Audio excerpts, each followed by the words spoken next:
Hey y'all, this is Black Fist and Red Blades with a quick review for the book, The Vordalyn.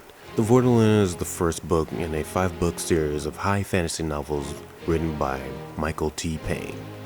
In an interesting high fantasy story about the warring kingdom of Ganland first defeating their longtime foe, Tyrax, a dark lord who plagued them for so long that the princes and princess of the kingdom had come of age. You follow through with the perspective of a few characters in the story, from Draken, the eldest of the king Tresca and Queen Ayana, and Menina, the daughter of the king and queen in passing, and to Velina, a lover who has a mysterious origin that explains much of Menina and Ayana's own origin. There are others, but they were more of a setup for another time, which can be said for a lot of the book's plot. At first the story is simple but starts to become complex as it goes on. After the last battle to face against Tyrax, Draken's father is killed and he goes off in pursuit to end the final battle, even pursuing through a wasteland that no one had ever survived. With both of those who would occupy the throne gone, the reign of Ganland was then given to Menina, since her mother's very life force was tied to the king's. With special powers of her own nature, she froze time to instruct Menina on how to govern the kingdom and mourn in ways that would only betray her other brothers and the humans who lived in Ganland.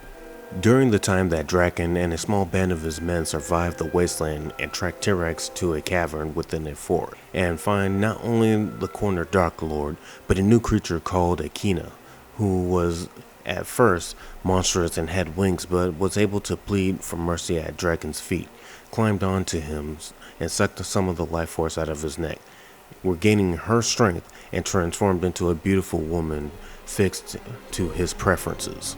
Though a sense of danger is felt from her, she not only gave magical support to Draken's party, but pledged loyalty to him and became the backbone of the story in trying to understand her origin. In their travels through the new land, they find the Free, another kingdom battling against the forces of Tyrax, who were actually called the Priests of Own in the land, and were first part of the same kingdom until they started to use the same powers of the Vordalyn and Kina to summon demons and use their arcane forces. The story centers around the political maneuvering of several parties and the exploration of the different landscapes as the groups fight through trials to save themselves. It's an interesting story that centers around their relations as everyone in lead has some sort of larger problem. While Draken is smitten by this mysterious woman with strange powers to conjure and transform, she also needs to feed on the life force to sustain herself, and the entire reason why her people were hunted and killed since it left others drained or dead. Menina becomes scared as she soon discovers that she too is a Vordalyn or a Kina who needs to use such abilities to sustain herself. This becomes a dark secret for her. Though I didn't see the difference between what a Vordalyn and a Kina were, it still added to the intrigue of the story as they question if Vordalyn, the Kina who Draken saved, was being loyal or just working her way to a darker ploy to constantly persuade Draken to her own whims. This is mostly from her able to pair bond with him and changing her body to his preferences, making him fall asleep, and using her voice to seduce him even when he was livid. The more you see her abilities, the more you understand the fear the people instilled in the region, but you do start to see why Vordalyn continues to use such abilities, as she may be the only one of her kind in the land, and she had to survive since childhood. I personally have to give the story a 7 out of 10. It's an interesting setup with several mysteries to uncover. The characters were more fleshed out in their situations, which I like, and the political rivalries were intriguing. But there are some choices that seem strange. Draken, the tactician, war king, and battle-hardened warrior floundered about and easily corrupted by a seductress, who at times had more chances of slitting his throat with ease, if not for his status and his own party allowing it. Though there was an exchange of sort, where her feeding had also given him stone-like skin to prevent blades or teeth from piercing him, though blunt force is still a danger.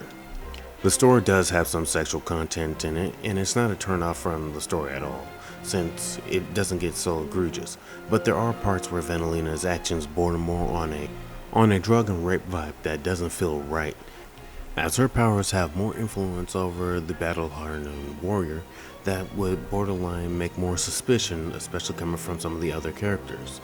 But it also becomes questionable because even her friends seem to be falling for her own seduction, allowing it to happen in the first place.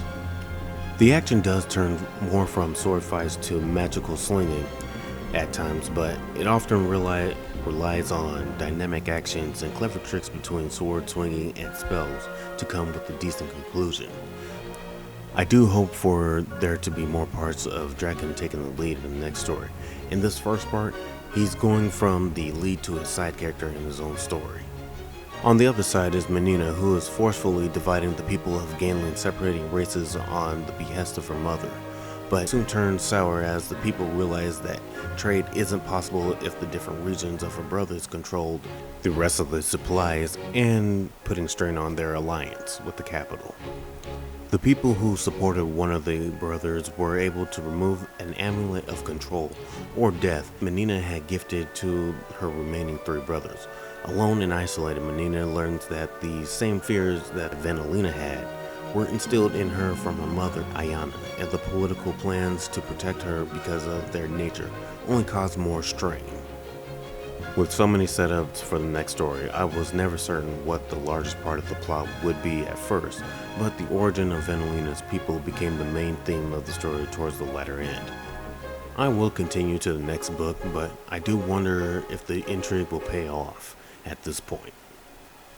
This is Black Fist of Red Blade signing out, and have a good one, y'all.